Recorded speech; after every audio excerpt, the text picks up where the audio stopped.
Seorang anak mengikuti perintah orang tua itu termasuk kewajiban. Seorang istri mengikuti perintah suami itu juga termasuk kewajiban. Tapi ketika perintah itu bertentangan dengan syariat Islam, bertentangan dengan norma-norma dan hukum, gak boleh diikutin. La ta'ata li makhluqin fi ma'siyatil khaliq. Tidak ada ketaatan terhadap seorang makhluk ketika kita masih bermaksiat terhadap si pencipta makhluk. Jadi gak bisa kamu taat sama seseorang dengan alasan taat sama orang tua atau guru atau siapapun. Di sisi lain, perintah mereka adalah perintah yang bertentangan.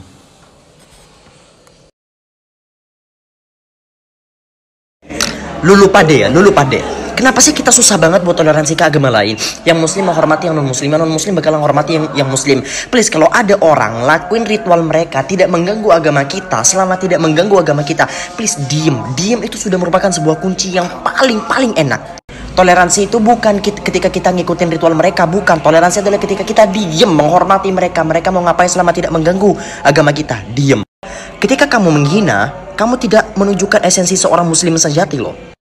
Allah Subhanahu wa taala berfirman, "Wala tasubbul ladzina yad'una min dunillahi fayasubbullaha 'adwan bighairi 'ilm." Dan janganlah kalian mencaci orang-orang yang non muslim, anggap aja non muslim, sehingga mereka akan mencaci Allah di luar daripada ilmu mereka.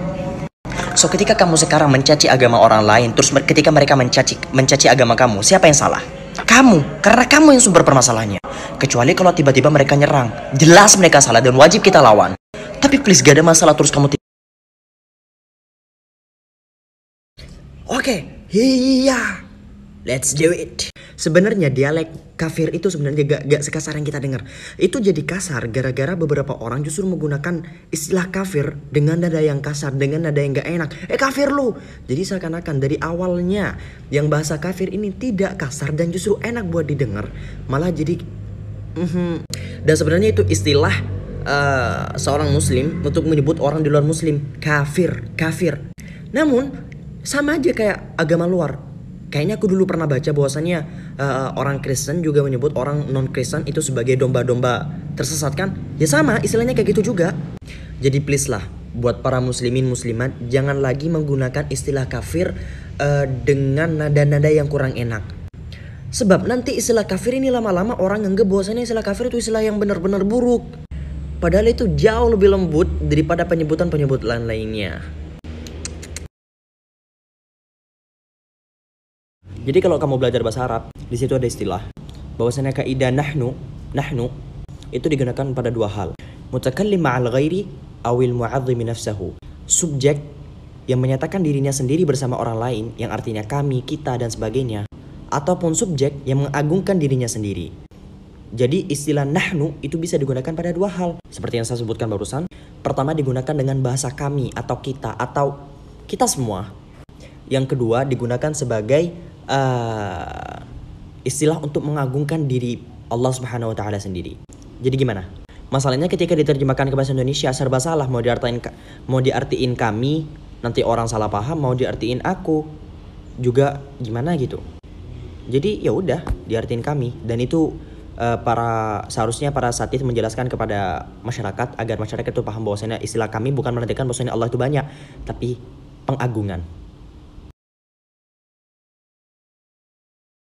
Poin pertama, menyayat tangan sampai berdarah itu tidak membatalkan puasa. Tapi ingat bahwasanya menyayat tangan sampai berdarah tanpa ada alasan yang pasti, seperti alasan medis, itu sangat dilarang di dalam Islam dengan alasan apapun.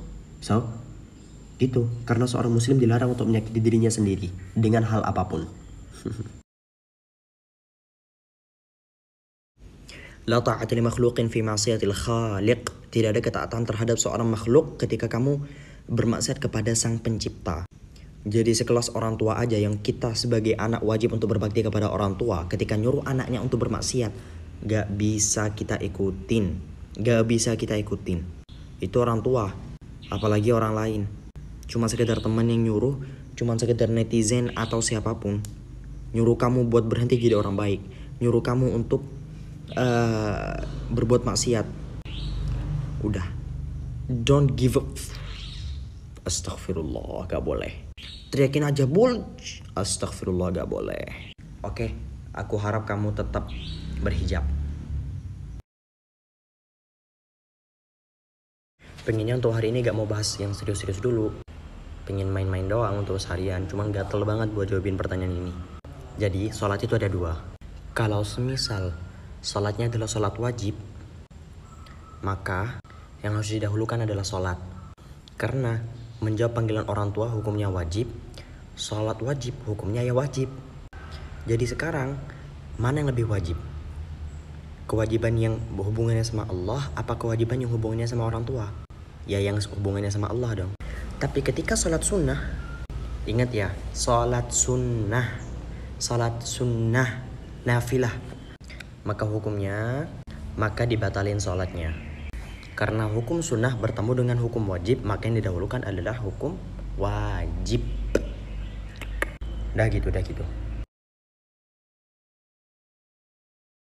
Kaidahnya tuh gini. Dha' qalilan min al-'atifati 'ala 'aqlika hatta yalin. Wa dha' qalilan min al-'aqli 'ala qalbika hatta yastaqim. Biarkanlah sedikit dari rasa empatimu, dari perasaanmu itu menghinggapi akalmu agar ia lunak.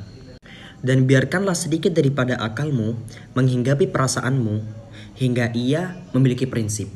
Jadi berdasarkan kaidah tersebut, kalau kamu nanya mana harus didahulukan, pikiran apa perasaan? Jawabannya ya harus sama-sama berjalan keduanya. Kalau kita sedang dihadapkan dengan sesuatu yang harus banget mengandalkan pikiran, maka jangan lupa masukkan juga perasaan itu dalam pikiran kita. Begitu pula sebaliknya, ketika kita sangat harus mengandalkan perasaan, maka jangan lupa untuk memasukkan pikiran kita, akal kita ke dalam perasaan kita, sehingga memiliki prinsip.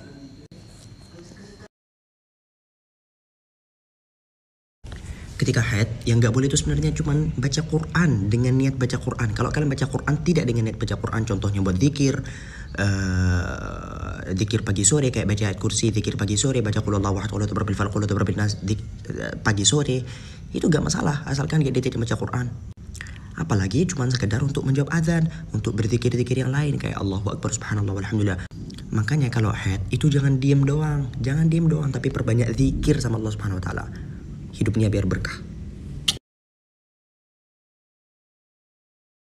Ketika seseorang sudah membayangkan tentang keindahan surga, mungkin dari kita banyak berhayal indahnya bidadari, indahnya sungai-sungai, indahnya segala permintaan kita akan dikabulkan langsung oleh Allah Subhanahu wa taala, indahnya buah-buahan, indahnya hewan-hewan yang kita tidak bisa bayangkan keindahan surga seperti apa. Tapi percayalah, bahwasanya bukan itu puncak keindahan surga. Puncak keindahan surga adalah ketika Allah membuka tabir hijabnya sehingga kita mampu melihat Allah dengan mata telanjang. Bro, kita gak bisa bayangin. Kita hamba yang hina ini bisa ngelihat Allah dengan seindah-indahnya penglihatan. Gak bisa kebayang. Serius, sampai sekarang saya gak bisa kebayang. Allahu Rabbi. Setiap hari kita berdoa kepada Allah, setiap hari kita bersujud kepada Allah, lalu tiba-tiba Allah Subhanahu wa taala tampak dengan seindah itu. Allah menciptakan keindahan, lalu bagaimana dengan Allah sendiri? Itu poinnya. Allah menciptakan keindahan, lalu bagaimana dengan Allah sendiri? Datang seorang kepada Rasulullah sallallahu alaihi wasallam, "Wahai Rasulullah, izinkan aku untuk ikut berperang denganmu." Rasulullah bertanya, "Apakah kamu memiliki ibu?" Dia menjawab, "Iya." Maka Rasulullah menjawab, "Berbaktilah kamu kepadanya karena sungguhnya surga berada di bawah telapak kakinya." Wanita menjadi penentu surga bagi anak. Rasulullah pun pernah menjelaskan bahwasanya barang siapa yang memiliki beberapa putri atau memiliki beberapa saudari, kemudian memuliakan mereka, menunaikan hak mereka, mendidik mereka, bertakwa kepada Allah ketika akan memuliakan mereka, maka baginya mendapatkan surga. Wanita bisa menjadi penentu bagi seorang ayah masuk surga dan bagi seorang saudara laki-laki masuk surga. Rasulullah pun pernah menjelaskan bahwasanya seorang laki-laki yang menikahi seorang wanita, maka dia telah menyempurnakan separuh agamanya, menyempurnakan iman seorang laki-laki. Ibu, putri perempuan, saudari perempuan, istri bisa menjadi penentu bagi seorang laki-laki masuk surga. Begitu pula penentu neraka. Jadi gini teman-teman, kita semua tahu bahwasanya Allah Azza wa Jalla itu Maha Pengampun, Maha Pemberi Rahmat, Maha Pemberi kasih sayang terhadap seluruh hambanya. Pendosa yang paling besar sekalipun kalau dia bertaubat dalam satu waktu, Allah Subhanahu wa taala bisa mengampuninya semudah itu. Tapi tolong, jangan kalian menggunakan senjata Allah Subhanahu wa taala Maha Pengampun, Allah Subhanahu wa taala Maha Pemberi rahmat. Jangan menggunakan senjata itu untuk membenarkan perilaku kalian yang salah ketika dinasehatin oleh seseorang. Ya, please don't do that. It's not good. Dan kalau kita salah ya sudah, kita akuin aja kesalahannya. Gak usah kita ini cari pembenaran pakai alasan ini. Di samping daripada Allah Subhanahu wa taala itu Maha Pengampun, kalian juga harus ingat Allah itu Maha Pemberi siksa yang amat pedih. Itu.